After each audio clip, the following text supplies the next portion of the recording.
Sikubingelele sikwamukela ehlelweni the Everyday People Show. Kumnandi ke namhlanje we shooting another episode. Kumnandi kakhulu because shoota on a Father's Day. And nami ngubaba ngiyacabanga nensizwe la eduze kwami ubaba. So it's a good day to shoot. Igama lami ngubhekani Msuthu wakwaZungu, and thank you for watching, and we welcome you.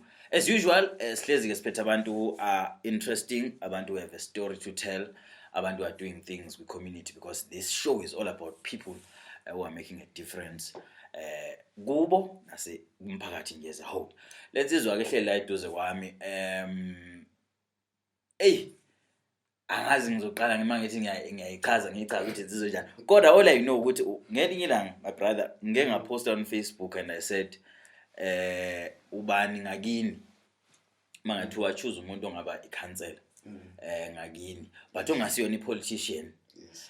Yes, and then someone mentioned your name. Lapho I'm like, okay. And then I started checking you. I'm like, okay, this guy can be cancelled. Why do you think people think you can be cancelled?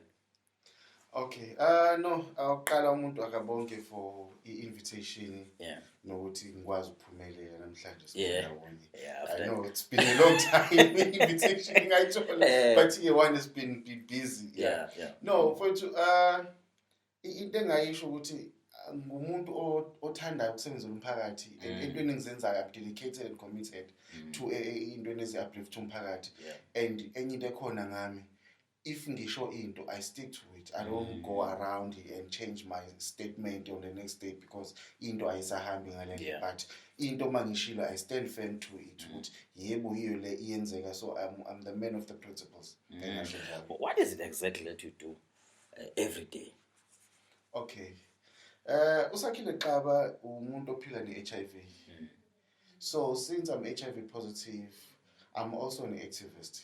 So what I do ngisebenza nomphakathi nje kakhulukazi in terms of ukuthi ufundise abantu about i-HIV ukuthi uma usu-HIV positive then yiziphi izinto efanele uzenze, even though nalabo futhi kwa-HIV negative ikuphi ofanele bakwenze to stay negative.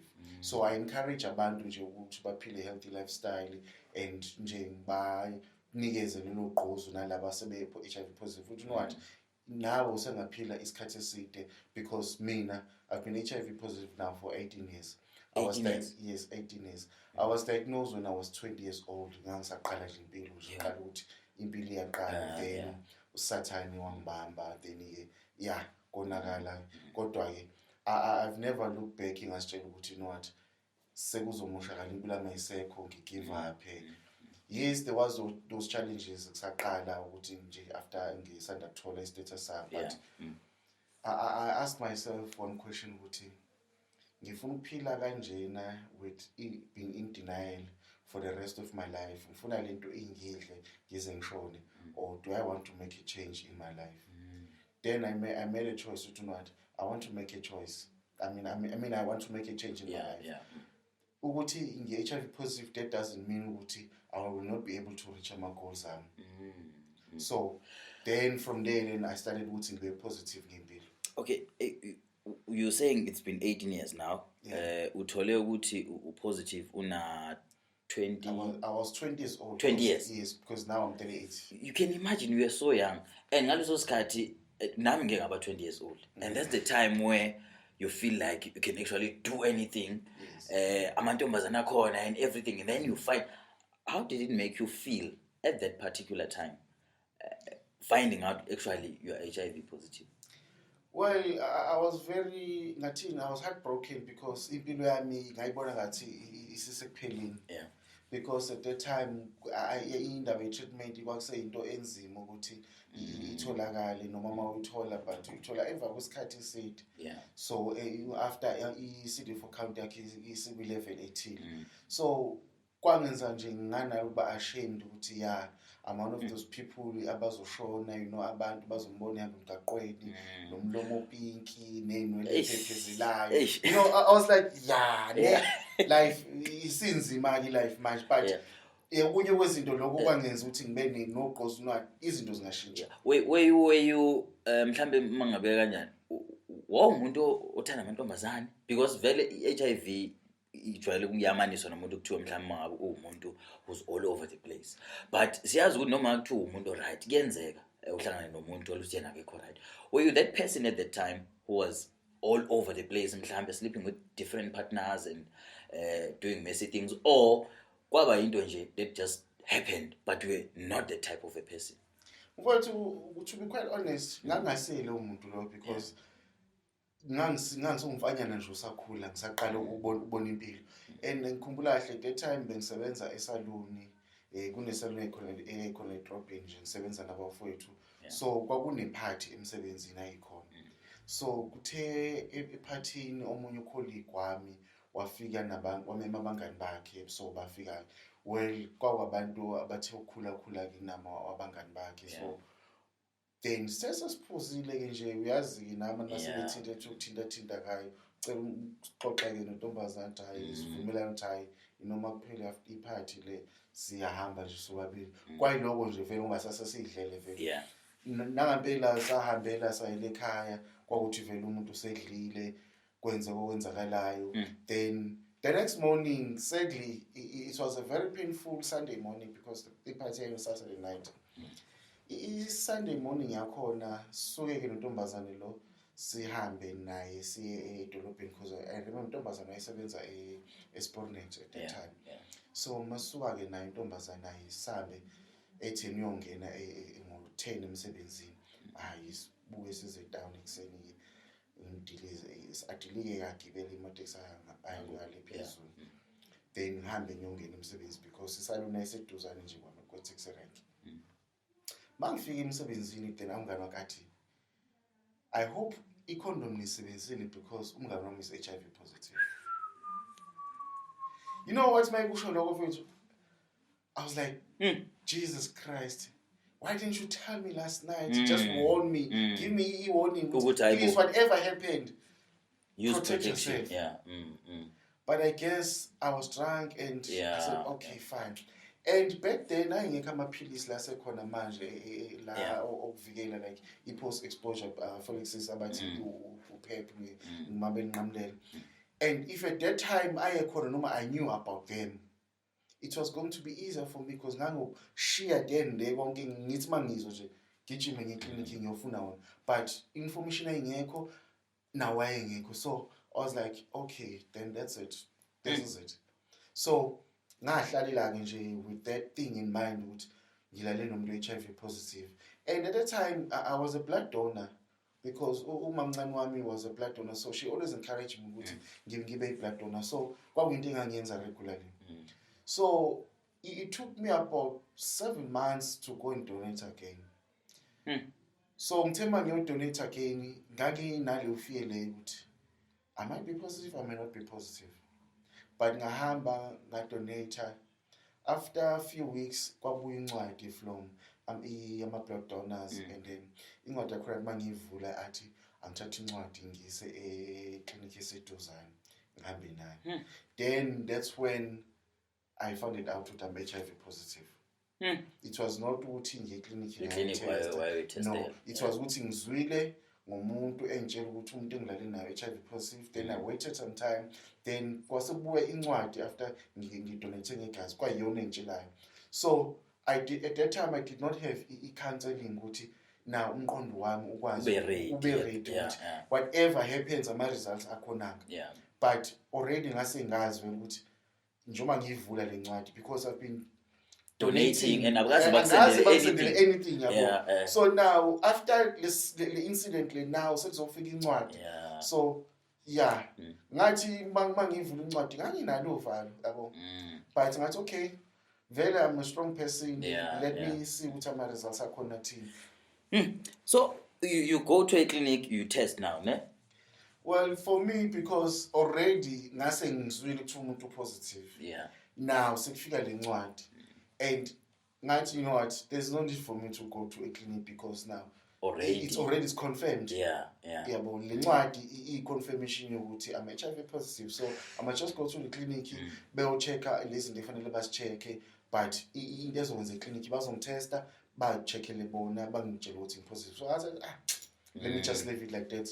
But at some point I was in denial ukuthi I'm positive but incwadi ngiyibuka now and then loyibuyile lento ilongibuyile yabona even the picture like ye-party kusuka ephathini ngekhaya yabona leso sithombe leso asikaze saphuma emqondo nami even still today even ekuseni ngingena esaluni untombazane lo engimemeza nje kukhona amanye ama-colleagues it's always plays in my mind and sadly isaluni le ngibona almost every day mangimsebenzini noma nje mangizedolobheni ngiyayibona even kumanje bangiza la ngidlule khona nje ngiyayibona and ngiyangihlezi ngisho ukuthi you get reminded into eyenzeka kwi-after party kule saluni it was not nice but anyway it was umsebenzi kasathane nami-ke azange ngikwazi ukuzinakekela but okay it happened.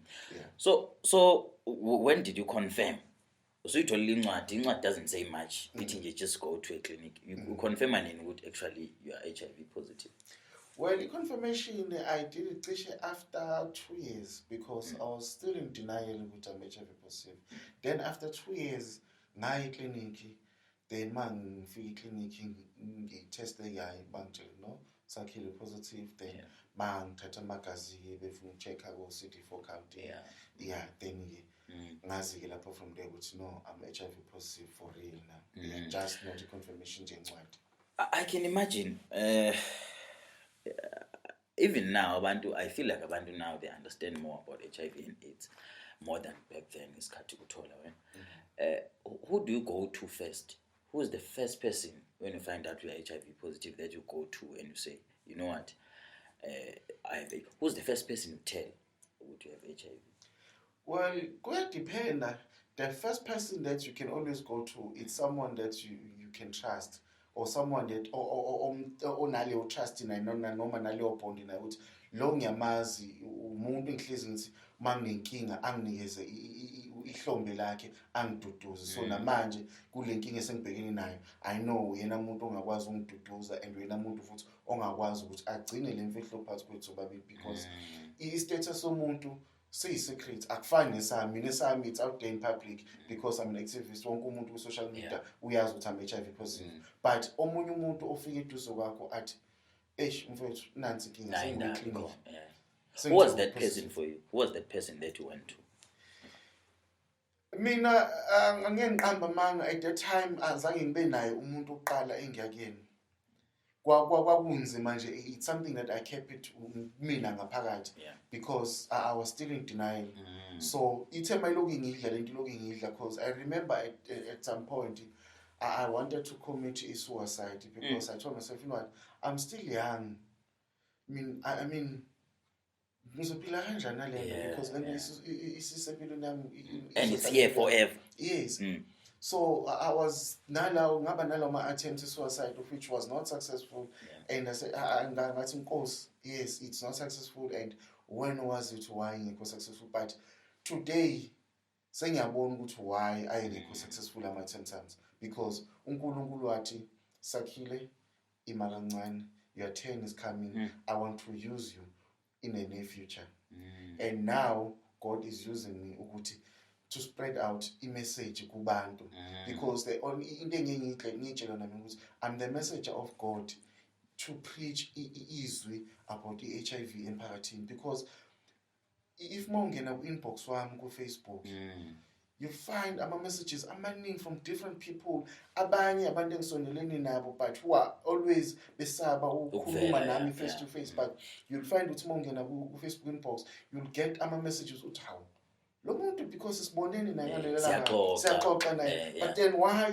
eseqhanga kanje eceleni and it's okay no so I think for mina I never had that person kodwa ke mina ngiloyo muntu manje for abantu abaningi because you find ukuthi kunama strangers I don't even know thothi umuntu atshela ukuthi useThekwini omunye useMpumalanga but Sakhile the first person that engikwazi ukuthi ngimtshela about the status sami and I've been going through Facebook kwakho ngibona ukuthi how positive we are with life so nami I wish one day ngibe strong njengabo. You know indaba HIV inzima because as much as sibe nathi isikhathi eside ayijwayeleki I won't lie to you. If umuntu ethola manje ukuthi HIV positive is still kuseyishock even today.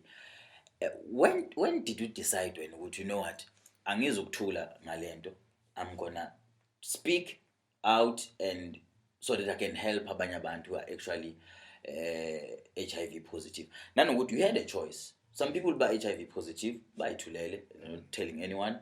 It's between them and nabantu mhlaba abaclose ukubona. When and why did you decide ukuthi, you know what, I'm going to speak out, I'm going to tell people that I'm HIV positive, I'm going to be an activist ezokhuluma nga-HIV and try and help abanye abantu who are HIV positive nabangakayitholi and not to get it? Mfowethu, into ekhona enze, it's about 4 years back, if I'm not mistaken. Yeah. I've lost friends, close friends. Ayengafuni ukwamukela, ayengafuni ukudla treatment. Then close family members, I've lost them, and ngithi mangibuka umuntu uyaphela phambi kwami and uqala ukuba committed ukuthi adle i-treatment yakhe sekubheda. Isikhathi sesihambile sekonakele. And I told myself, you know what, this can't go on like this. It cannot go on like this. Then during those days nginaleyo mcabango lo emqondo ukuthi no, this cannot go on. Then kunosisi uSibahle Malinga from SAFM. Okay. Then she posted something on Facebook which, if anyone is living with any chronic disease and ufuna ukulokhunja or if he's willing ukuthi I interview with SAFM, angam inbox. Yeah. I told myself, you know, there's an opportunity for me. I inboxed her. Then she phoned me. Wangifonela nje saxoxa and wathi Sakhile, are you sure uyafuna ukukhuluma about your HIV status on national radio? I said, I'm ready. And then that was when I spoke out about the HIV status for the first time. Yeah. So now from there ngathi maqeda khuluma naye ngase ngisuka ke manje sengiya ku social media ku Facebook. Then I broke the news band, and most of the people did not believe me if ngibatshela, but babelokhu bethi hayi wena suka yadlala babelokhu bebona ngiba consistent about talking about HIV related issues. Then abanye bangibuza bathi kahle u serious ngale ngathi yeah, I'm serious, I am HIV positive. So did you lose any friends or did you lose abantu ababe closer to you after you disclosed the status sakho? Were there abantu abathi ayi now ngoba ke Sakhile usuphumele kanje obala mhlambe I don't want to be close to you anymore? What happened after you came out? Well, to be quite honest, when that happened, we decided to disclose the status sami. Yes, there were those few people about back in Yawaza ukuthi ngibe nabo nje isikhathi esiningi because ngangumuntu vele ohambele kumnandi ngama-weekend. But then bathe mabeqala behlehla ngasitshela ukuthi, you know what, I don't mind. But there were those abaqhubeka nami, but no, umngani, so ikuphi esimele sikushintshe, akuzukushintsha lutho, impilo nje ayiqhubeke sijabuleni. Ngathi okay fine, then saqhubeka nempilo, but angifuni uqamba amanga. There were those few abahlehla nje, even still today sesibingelela nje udlula nje ngendlela, but ukuthi sime sixoxe manje ukuthi no sekukhona lokho nje. Hayi no, sekwaba khona lokho ngoba ngaba ngatshela futhi nami ukuthi umuntu angizukuncenga if kuyena ofuna ukusuka eduze kwami, let it be, akaqhela eduze kwami nami ngiqhubele nabahamba ngempilo. Awashadile, right? No, angashadi, but insizwe iyafuna bona ukuthi iqoqe maduzane sekhulekile. Did you find it hard to approach abantu besifazane after you revealile ukuthi I know siku-21st century now, kunama inbox and you always talking about indaba status sakho on your Facebook. Have you ever inboxed someone mhlambe then someone is like, no my brother, I can't? No, in fact it's the other way around. I don't inbox. You're getting inboxes? I get inboxes. People abathi Sakhile, I'm HIV positive. Sakhile, I wanna be a partner wako. You know, into khona inkinga kakhulu asija manje wrong eyenziwa thina nobesilisa. Yeah. If upartner wakhe azotshela ukuthi u-HIV positive, Yeah. then siyalokhunja siyamreject, siyabaleka. Yeah. Now iningi labantu besifazane out there abasike badisclose istatus sabo kuma-partners abo ba-rejected it, but they are lonely. Now when they see umuntu ofana nami, they like, okay, now that's the guy. Nangu umuntu engakwazi ukuthi ngim-approach, yabona sikwazi ukuxoxa naye silungise naye izinto. So nje ama-inboxes ngiwathola nje almost like every day, but then izinto engingazinaki kakhulu ngoba nje I do have someone engizwana naye nje engicommitted kuyena. So ngeke ngithi lokho izinto nje ezenzakalayo. Yeah, we rather just be friends, sixoxele nje, but yeah, ngikukhona umuntu nje engistraight again.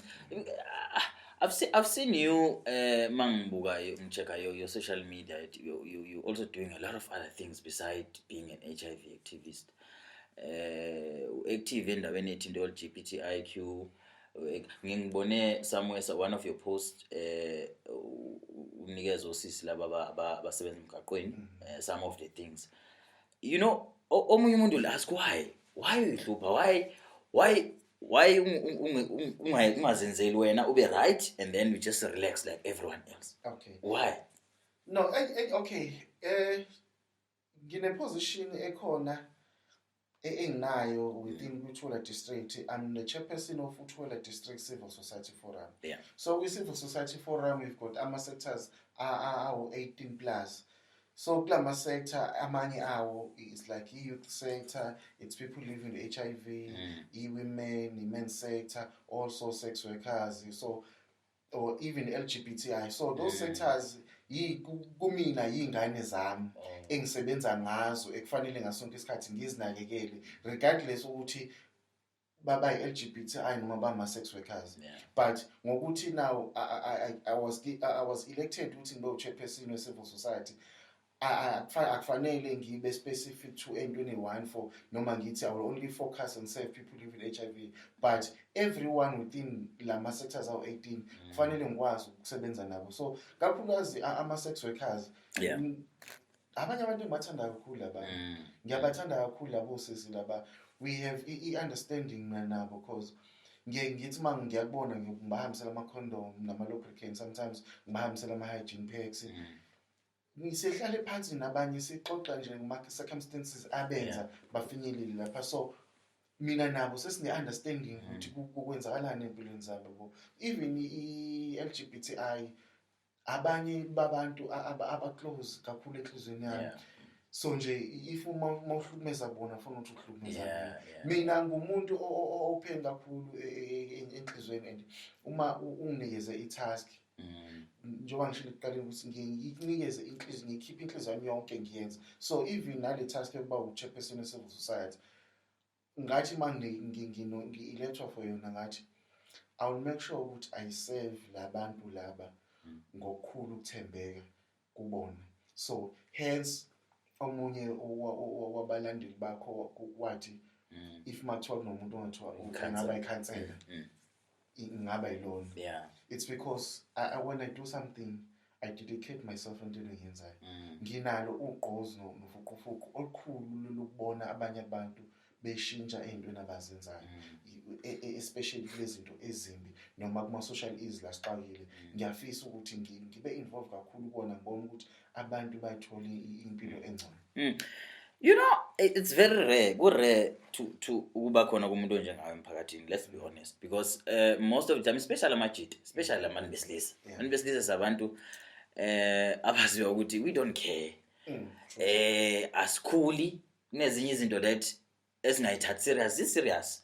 The same issue as indaba ye HIV and AIDS. Most abantu besilisa abayithathi serious even today.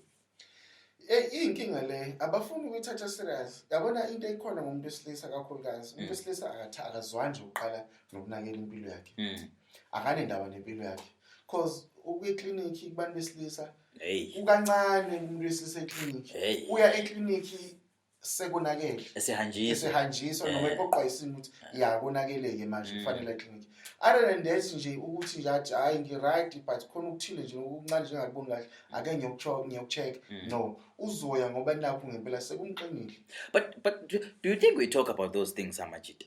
Do we like wherever lasihlangana khona whether kunobhiya phambi kwethu kunani phambi, do we ever like talk about izinto that talks about impilo yethu, about ama-social ills, about izinto that are happening community? Do we have time for that samajita? Mawubheka wena from your side, I know now you are blowing amajita. Do we really like sit like this sikhulume about ama-ills esibhekene now, HIV, drugs and everything that is happening in the society? Because kuningi okwenzakalayo. But mina from where I look, I'm like, but guys, it looks like asinendaba thina. Msuthu kukancane la sixoxa khona nje iqiniso lilapho. Into ekhona kakhulukazi ngathi abantu besilisa nje ngizoyisho ngingayifihli. Yeah. I-main issue noma i-topic ebathina kakhulu abantu besilisa amahleli nje sixoxe nje abantu besifazane. Yeah. Then lokho kwempilo akusinto priority ukuthi nje sidiscuss no. Masixoxa ngamantombazane, sixoxa ngomsebenzi, masixoxa ngomsebenzi ibhola, but mainly amantombazane ibhola bese kuba nomsebenzi kancane yabo, but nje iyezo ezempilo ukuthi kufanele siqoqozelane semakliniki so checka sizazi ukuthi siphila kanjani nje si-encourageane ukuthi live a healthy lifestyle, umuntu azi ukuthi kuseni ke kumele kuvuke ngelanga ukuthi umuntu ajoge noma nami ke ngingajogi kodwa nje umuntu akwazi ukuthi no uyavuka nje ujoge nje noma uwalkele nje kancane ujike lapho ubuye even ukushaya ama-sit-ups nje lawo noma ama-pull-ups usendlini, but akusinto esiqoqozelana kuzona. Why abantu besilisa? Because I believe ekutheni if abantu besilisa bengathatha serious izinto eziningi, a lot can change. Why sibe abantu who actually seem like we don't care anymore? Is it because we don't care ngempela or stubile? We do care. The only problem is isikhathi esikhule kusona asisivumeli ukuthi sikwazi ukukhuluma.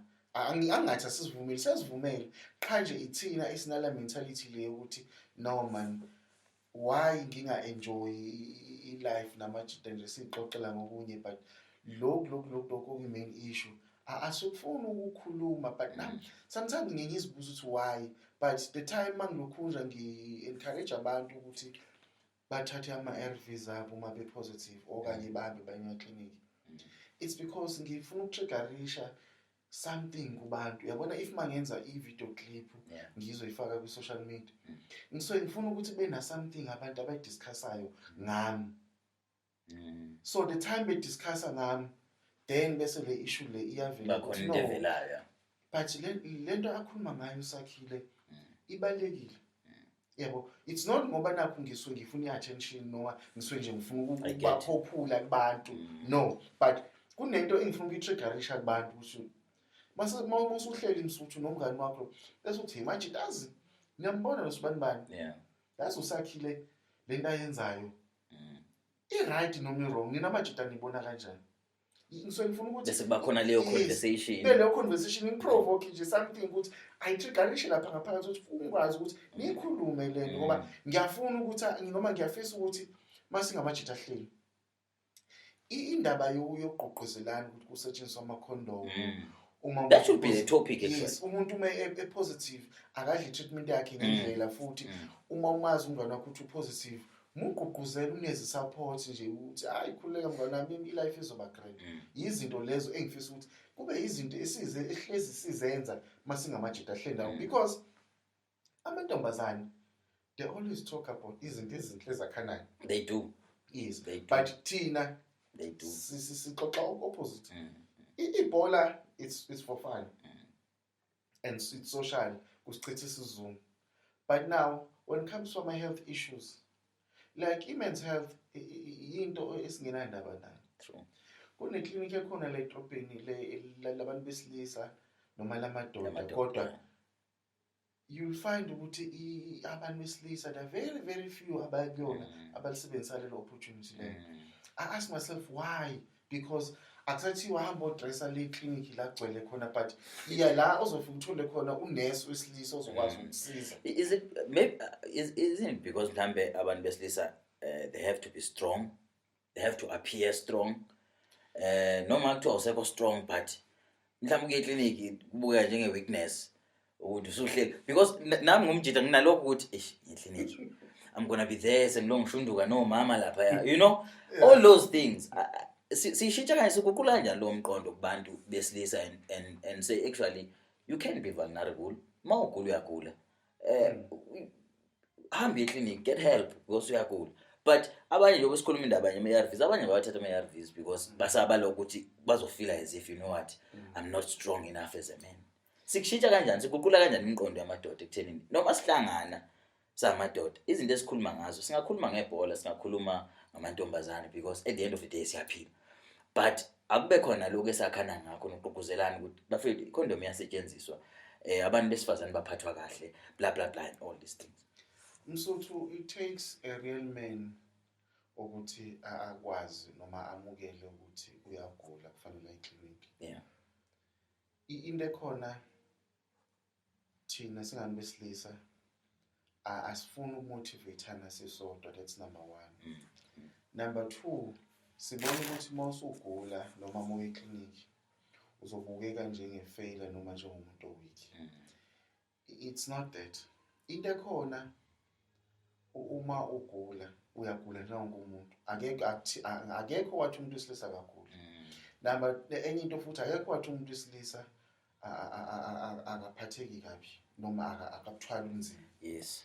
Because now thina into enye esenzala thina masingafuni iclinic sihlala nepain ngaphakathi, like into eyinkinga kakhulu ngathi abantu besilisa njengoba singafuni ukusebenzisa icondom number 1, uthole ama-STI sikhohlisana ngani, asifuni eclinic, silayilane ukuthi hayi hamba ekhemesi ethile ucele amaphilisi ku-accounteni bazokunikeza amaphilisi, uphuze lawo maphilisi.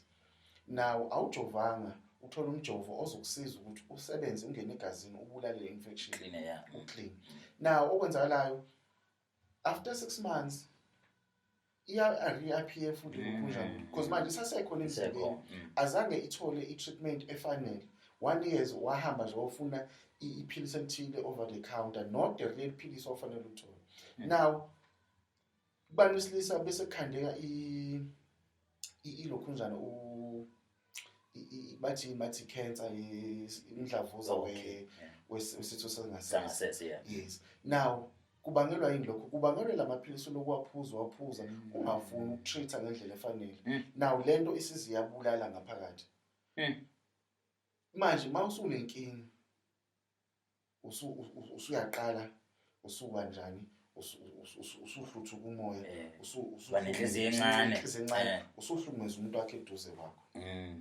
Le nkinga idale ubani? Idale wena. Awuzange ufune iclinic yojova wathi hayi ngizothola amaphilisi lapha. Now i-prostate cancer into that esingakwazi ukuthi siyivikele ukuthi singayitholi, but ngobani asifuni ukuzinakekela. Sithatha ama-risk nama-chances, si-end up sina because kancane after 6 months, after 8 months uyabona ukuthi engathi kukhona ukushisa okukhona uma ngiyochama, khona ngingakuzwa kahle, ugijime futhi uyofuna lamaphilisi lawa, phinde uphuze amaphilisi. After few days ubona ngathi usungcono, uyofuna intombazane futhi ulale nayo without a condom again. Kwenzakalani? Yiningi i-infection eyenzakala ngaphakathi kwena. Konke lokho kuyangena kuza la kwena ngaphakathi. Bese wenza kanjani? Ugcina usunenkinga. Hey, you know what, isikhathi siyahlupha, but we're gonna do a part 2 for this because I know that you know a lot about ezinye izinto thina abantu besilisa that you don't understand, maphilisi or prep, all these things, which I do believe with abantu especially besilisa they need to be educated about those things. Because it's important and zingasiza kakhulu empilweni zethu. We're gonna arrange mina nawe angazi after how many times because I know, but we're gonna arrange. I feel like we need to siphume kuwe manje and talk about actually what you do and try and help abantu to know about all these things. ARVs, CD4 counts, kusho ukuthini, because people don't understand Yes, that. true. Abazi ukuthi kusho ukuthini ukuthi CD4 count yakho yehlile ikhuphukile. Most people don't understand. So ngelinye ilanga we're going to sit down and talk about that. We're going to make time nawe esiright ngoba ngiyazi ukuthi indoda ebusy, but we'll talk about that sikwazi ukuthi senze izinto. Ngiyabonga for your time, my brother. Thank you for coming and continue inspiring abanye abantu. You inspiring me. Continue doing what you do. We hope with social media is a very good tool where we can use to reach out for Gugubantu and teach us in this right. You're doing exactly that I believe we must be doing more with social media. Thank you for that. Thank you for your time. No, ngiyabonga kakhulu mfuthu mfethu ukuthi ngithole ithuba ngibe nawe namhlanje, and I hope abantu lapha emakhaya, especially futhi kakhulukazi abantu besilisa, they be encouraged ukuthi baye emaklinikhi bayotesta, nalabo futhi asibezazi ukuthi status sabo sime njani. Whether you negative, then stay negative, use a condom, or eclinic uyothola uprep, noma ukuthi positive, continue taking ama-ARVs akho. Uma ungakawaqala ama-ARVs akho, then go to eclinic uyolokhunja uyocela unest uthole usizo ukuthi uqala i-treatment, because nowadays sine-COVID, so nje kubalulekile ukuthi those who are HIV positive ba-immune system yabo ibe strong, abantu bakwazi ukuthi badle amaphilisi bazokwazi ukuthi babe right nabo bafane nabanye abantu. Someone might like to ukuthola on Facebook. On Facebook. Okay, on Facebook Sakhile Mthabela. Okay. Yeah. All right. But ngikhona futhi na ku Twitter as @Sakhile Xaba. Okay. Yeah. All right. Sabonga kakhulu, thank you for your time. Sabonga kakhulu. Let's hope you learned something. Let's hope ukuthi kubut Sakhile khona into oyitholile and ayizukungena ngaphi iphume ngaphi ezoyithatha and uqhubeke nayo. And thank you for choosing us njengalesi sikhathi, and thank you for watching. Ungakhohlwa to subscribe and tell your friends to subscribe and share and share and share and share. Thank you very much. Until next time.